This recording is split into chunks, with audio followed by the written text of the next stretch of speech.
আমাদের সকলের প্রিয় রাষ্ট্রপতি ডক্টর এপিজে আব্দুল কালাম একটা সাক্ষাৎকারে বলেছিলেন, যখন আমার বয়স 23 আমি পাইলট হতে চেয়েছিলাম। আমি ইন্ডিয়ান এয়ারফোর্সের পরীক্ষা দিই এবং তাতে 10 জনকে পরীক্ষায় পাশ করানো হয় এবং আমি ছিলাম 10ম জন।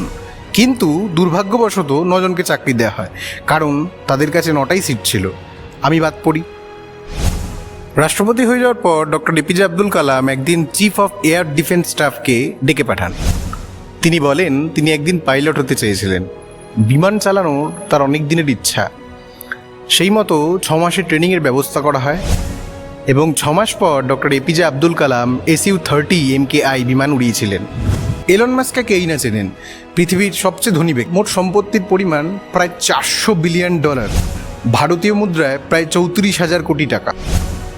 2008 যখন টেসলা এবং স্পেসএক্স দুটোই দেউলিয়ার পথে, এলন মাস্কের কাছে দুটো অপশন ছিল, যে কোনো একটা কোম্পানিকে তিনি বাঁচিয়ে নিতে পারবেন। দুটোই তার স্বপ্নের কোম্পানি। ইতিমধ্যে স্পেসএক্সের 3টে রকেট ভেঙে পড়েছিল, তাদের মিশন ব্যর্থ হয়েছিল। কিন্তু এলন মাস্ক ইচ্ছা এবং চেষ্টা দুটোর কোনোটাই বাদ দেননি। এলন মাস্কের এই ইচ্ছা এবং চেষ্টার জোরেই স্পেসএক্স চতুর্থবারের মতো তার মিশন সফল করতে সক্ষম হয়। আর মজার কথা, স্পেসএক্সই এখন নাসার পার্টনার। যদি ধরি জ্যাক মার কথা, KFC-তে চাকরি করতে যাওয়া সেই 24 জনের মধ্যে একজন, যার মধ্যে 23 জনের চাকরি হয়ে গেছিল, কিন্তু একজন যার চাকরিটা সেদিন হয়নি। সেই KFC-তে চাকরি না পাওয়া একজন জ্যাক মা আজকেই গড়ে তুলেছেন আলিবাবা গ্রুপ।